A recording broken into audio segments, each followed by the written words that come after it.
यह कहानी एक असली घटना पर आधारित है जो एक छोटे से गांव में घटी थी। इस कहानी में एक इंसान के शरीर पर एक भूत ने कब्जा कर लिया था और इस घटना ने पूरी बस्ती को हिलाकर रख दिया था। गांव के एक लड़के का नाम मोहन था। मोहन एक सामान्य किसान था और अपनी जिंदगी में खुश था।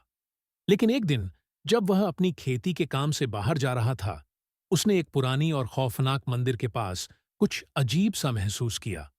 उसने सोचा कि यह बस उसका डर हो सकता है, लेकिन कुछ समय बाद उसने देखा कि उसके चेहरे पर एक पुरानी और भयावह आत्मा का चेहरा दिखाई देने लगा। उस दिन के बाद मोहन की तबीयत खराब हो गई। वह अक्सर अपने घरवालों से बात नहीं करता था और उसके चेहरे पर एक अजीब सी छाया थी। एक दिन उसकी मां ने देखा कि मोहन अपने कमरे में बैठा था और कुछ अजीब सी आवाजें कर रहा था। जब उसकी मां ने उससे बात करने की कोशिश की, तो उसने कहा, मैं मोहन नहीं हूं, मैं उसका दुश्मन हूं जिसे मैंने मार डाला था। यह सुनकर मोहन की मां का चेहरा काला पड़ गया।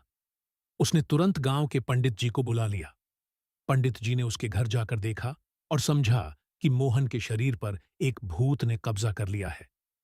पंडित जी ने कहा, यह भूत उस लड़के के पुरखों का दुश्मन था और अब उसकी आत्मा मोहन के शरीर में आकर उसका जीवन कब्जा कर चुकी है। पंडित जी ने अपनी विधियों को अपनाया और उस भूत को उसकी पुरानी जगह पर वापस भेजने का प्रयास किया। लेकिन यह इतना आसान नहीं था। मोहन का शरीर पूरी ताकत से पंडित जी का सामना कर रहा था और वह एक भयावह आत्मा के रूप में बदल गया।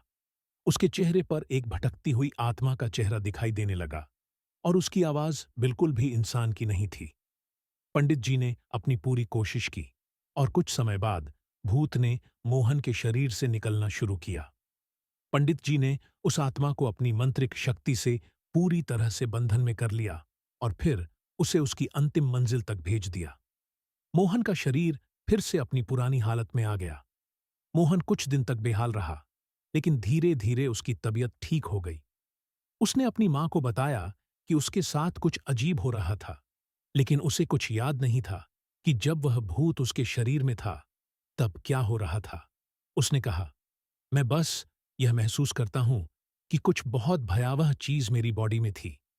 उस दिन के बाद मोहन ने कभी भी उस पुरानी मंदिर के पास जाना नहीं चाहा और न ही उसने कभी अपनी जिंदगी में किसी और अजनबी चीज का सामना किया। उसने अपने पुरखों के राज को समझा और अपनी जिंदगी में शांति ढूंढी। मॉरल: कभी भी पुरानी जगहों और मानसिक चीजों से दूर रहना चाहिए, क्योंकि उनमें कुछ ऐसे राज हो सकते हैं जो हमारे लिए खतरनाक हो सकते हैं। यह कहानी एक असली घटना पर आधारित थी, जो अब भी लोगों के जहन में एक भयावह याद बन गई है।